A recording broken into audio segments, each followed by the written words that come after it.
Hey man, definitely an honor to have him on the show. He's been a legend in the game, but most people call legends because they're done. He's been a legend since he started at 8 years old. And I'm honored to have this guy, and I can't wait to start talking to him. Guys, give it up to the legend, and he's only halfway through his legendary career, Mr. DJ Kid Capri. Give it up to this guy.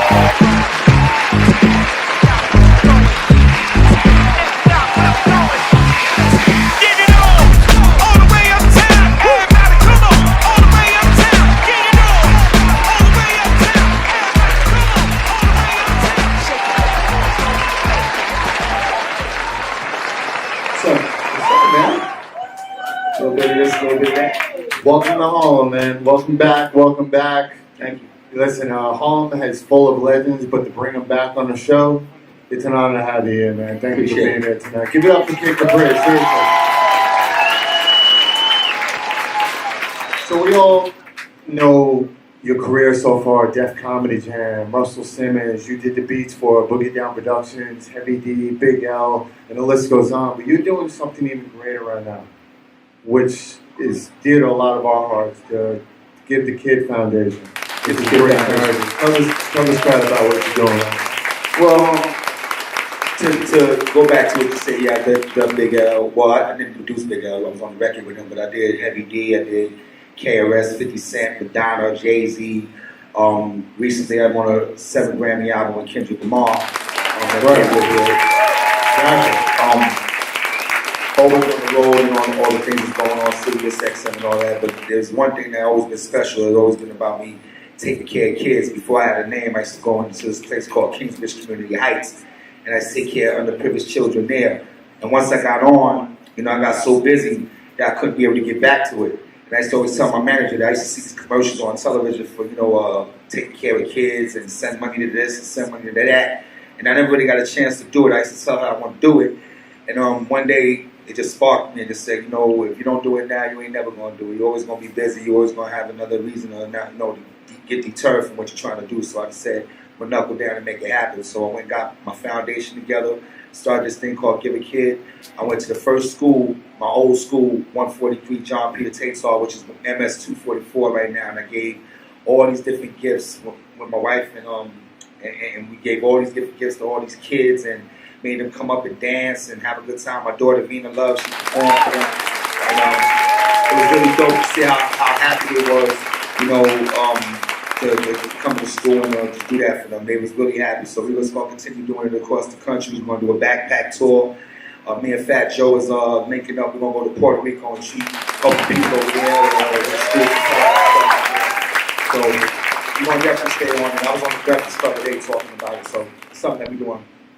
Well, listen, man, your status just keeps getting bigger and bigger, and I keep respecting you every single day as your career goes. It's not even just about music for you. Listen, music is the voice of the people. Absolutely. Your beats is the voice in our hearts. When you bring that together and give back to the world, that's genuine, man, and I appreciate you for that. Yeah, that's what we do it for. I mean, we get to a certain place. We all want to get somewhere, you know what I'm saying? We all want to work and try to make somewhere in our career that we could be comfortable. But after you get there, there's a lot of people that would never see a quarter, a morsel of what you've seen. So when you have that little bit of extra, it's always good to go try to help somebody that really need it.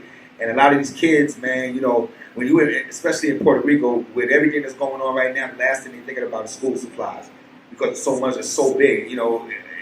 The catastrophe was so big.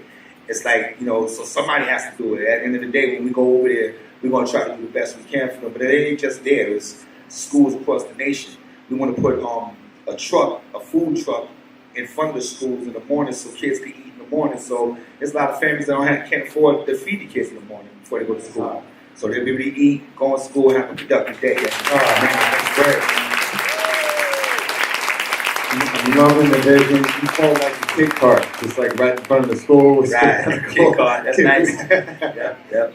Kid cart, that's right. You guys remember that? It goes live. I want royalties. I'm just saying now. But listen, besides what you're doing, your career is only half done. And I'm saying that because people are like, no, listen, you are the guy that puts half these artists on the block today. All right, and a lot of times, like, you get the credibility, but you don't get the credibility that the artists do because they're performing a song. But the fact remains is, if you don't have a music producer, you don't have a tight DJ, you don't have a song. All right, and when you got the vision in this guy's head, my boy DJ Sour, all the other great DJs, and they bring on the artists, they're one of the reasons why the artists is even can sing. Absolutely. You know what I'm saying? Anybody can cut a lyric.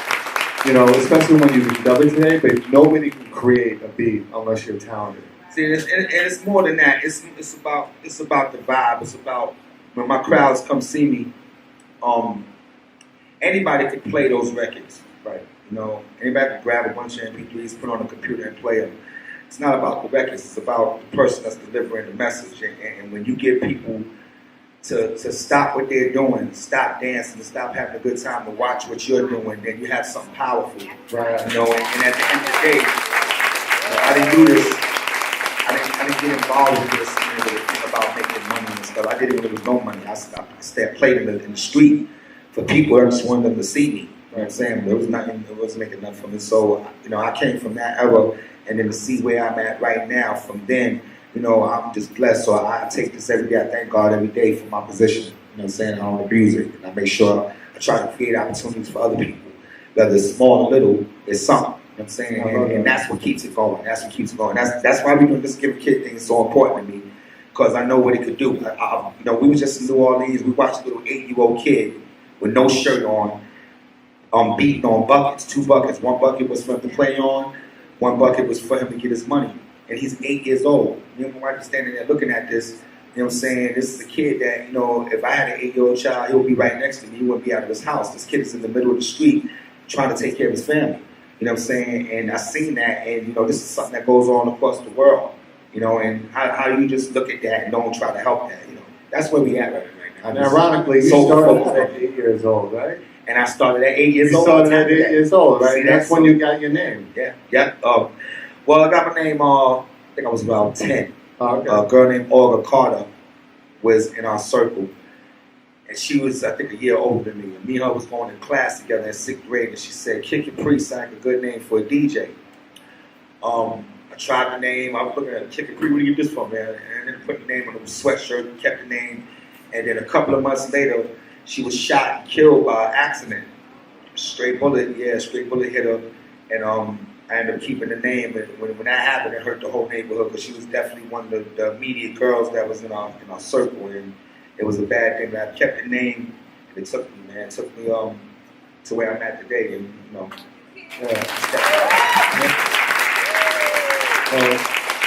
Whether you know it or not, I'm sure she's with you every day because the lady gave you Kid Capri, and the day she got shot, she's like, you know what? I'm out, but I haven't left. Yeah, well, we'll leave it right there. But you have such a great career. I know you're touring right now. Yeah, What do you got going on? Well, I'm always on the road. I go out. Well, at one time I was going out 6 shows a week. Brought it down to 2 shows a weekend. So, but also, like I just came out to do a week and a half run, so that comes up too. But besides me doing my own shows, I got a tour about to come over with RBRN, Ronnie, Bobby, Ricky, and Mike. I'll do Audition and BB. All right. Come up.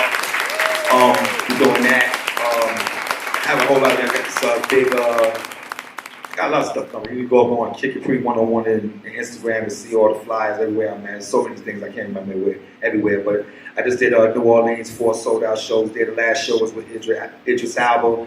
Me and him had a little DJ battle in there. It was crazy. But this is what it's fun, man, to go in these places and see people. You know, and I always say, you know, it's not just about people that pay to come see me. These people that come see me, they got to get dressed. You know, if they ain't got nothing to do to wear, they gonna buy something to wear. You know, they got to get there. Gas, Uber, whatever it is that they got to get there. Once they get there, they got to pay to get in. Once they pay to get in, they got to buy drinks. They buy drinks whoever they with. You know what I'm saying? They do all this because I'm in the building. So how do you not give it the best you can give it?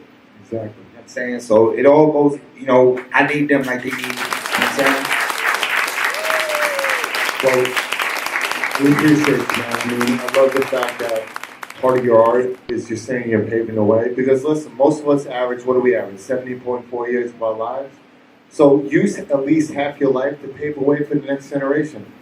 You know, and that's the point. Like, you're here to live a fruitful life with all the bull crap going on today. Everybody's hating on each other. Everybody, for some reason, is racism back stronger right now, which I don't even get. People, knocking people for their sexual preference, whether you're a woman or a guy. That's why One Love L's Up movement came that we do in Times Square. But the fact remains is, I'm going to say it right now, if you guys think that everybody's a minority, that you shouldn't support one another, pave the way, then you know what? They're not the minority. You're thinking you're the minority. And that's the problem that we have right now in the world. And having gentlemen like you paving the way for the youth, I wish we had a lot more guys like you, man. Hey, man, it's in people. Sometimes people need to know it's okay to go out and do these things. Sometimes people don't want to take the chance, or they want to do things, they might not know how to do it. Or another thing is they might have done something before from the goodness of their heart, and people might have turned on them or might have took advantage of that, so it made them deter their way of thinking. But people really want to help other people. You know what I'm saying? There's people that don't really care, but there's other people that really can and will if they know they have the okay to. So anybody that's out there that sees somebody that needs some help with some kind of way, do that, man. Where even if it's just a conversation, you see somebody doing something wrong, and this ain't great to do it, let's do it this way. Come on. Right away. Love it. Now you gotta be playing here in New York and I want to bring this guy back with BBD, right? I gotta bring him on the show. Yeah, right. I gotta look at the schedule. I gotta see what the schedule look like. I'm sure I got something coming up. We just recently did the Barclays Center. So when I come to New York, I try to do special things because there's so many I try to tell like a lot of DJs like when you play here, you play here, you play here, play here on the same spot. You're always accessible. You're not really somebody that they're gonna rush to see all the time because you're so accessible. When you're not seen at every event all the time, you're more missed. People appreciate you more. When they see you, it's not like damn him again. You know what I mean? So when I do New York things, I try to do things that's special. Plus I'm on the road all the time, so it's a big world out there. A lot of people in it. They want to all be satisfied. You ever get sleep? Ever sleep ever? I'm gonna tell you the truth. Last night I came in, I flew in, got back, got the house together, and I unpacked and everything. But I stayed up all night because I had to do the Breakfast Club this morning. Right. So I didn't want to miss that. So I stayed up all night, did the Breakfast Club, left that, went and had a meet with Fat Joe. After Fat Joe meet came back, and I went to sleep, and then had to get up to come here. So that's how my schedule was. Kid Capri, I'm really sorry for waking you up. I would have gave you eggs and some toast, with breakfast. To say, no, but listen, it is a great honor to have you, especially on the first show. LTC Live, the show is going to get better, but I'm trying to show the world that DJs and everybody else deserve the recognition. And they should be seen a lot more than just behind the ones who choose. And that's why I took my career the way I did. I didn't want to be looked at as somebody just playing records. I wanted to be looked at as that dude that's wrecking with the platinum artists on stage. If you put me on stage in any Coliseum arena, any room, I'm gonna make sure that room shakes like you've never seen before. And that's to let you know that there's a talent in that. A lot of different women might look at men that played music, was DJs, and he just played records, whatever. Until I came on that scene and let them know that you ain't gonna look at me like that. You gonna pay attention. And I may not get paid as much as a platinum artist, but who said I didn't? You know what I'm saying? Like, that's right. So, that's right. I wonder how those artists got platinum. How did they get platinum? Who gave them that beat? Well, listen, man. I'm hoping I'll be back on the show again. You're just learning about you today. The best thing about my job is meeting people for the first time, but getting to know you like I've known you for years. And that's the honor I'm realizing what being a talk show host is all about. That's it. So I appreciate you a lot, your family. My sister right there is my sister Jackie. I'm loving it right now. She's good. She's modeling for years. Yeah. Doing her thing. and now she's with Callaway, moving down to ATL. You better come back, yo. She's working for me now. Yeah. She's got a book, and I told her, you better keep flying back to New York City, taking care of me, please take care of me, please. And we got a book. But she's going to ATL. That's my boy So For Real down there, because Jace For Real is going to be coming on the show soon, so I'm excited. So there's a lot of talent out there, but as long as we all keep it real, I love the fact what you're doing to keep it real. And the best thing I like about you is you don't knock people in the game that are doing their thing, because we all are doing our thing, and we should all show support and not knock each other, because the only reason why they're haters is because you're doing something at the time that they are not doing. And that's what it is, and it's stupid. It's silly, it's sad, it's childish, and at the end of the It's day, horrible. if you need help, man, just ask. You know, but you gotta bring something to the table. You know, some people get caught up in the glitter of this, how good it look, and they want to be a part of it, but they don't have the talent to sustain what that really is. And you know, I hear that. I understand. You don't want nobody to question your dream, but you gotta have that talent and that will and that effort to go and do what you have to do to get that attention and let people believe in you. It's just not going to be given to you. You know what I'm saying? But when you're a person that have a platform, you know, it's good to help people if you can. You know what I'm saying? Even just a little bit. So that's what we're doing, man. We got to get it. Exactly. I love it. So before we go, just to tap on that for all you haters out there, because you're going to be seeing this soon, stop hating, because there are a lot of people that woke up on their dream and lived it. If you ain't waking up, then you ain't living. And Kid Capri's been living since 8 years old. So give it up to this guy right here. All right, kid. Thanks for having me on. I appreciate you. Thank you. And we'll be right back, guys. And before we go, we're going to something that we decided to do each week, and it's going to be with DJ Sour. I created something called the Rest in Peace Remix for this show. We're going to be the first talk show that's going to show homage to a fallen artist that has passed away, whether from violence or just natural death, because artists deserve the recognition, and our commercial is going to be dedicated to that. So, of course, we in Harlem. Harlem's about the music, so we're going to dedicate to Michael Jackson. All right, so we'll be right back in about a little time, but DJ Sour, we're going to dedicate to him, and we'll be right back. All right. I was wondering, if you could keep on, because the force has got a lot of power.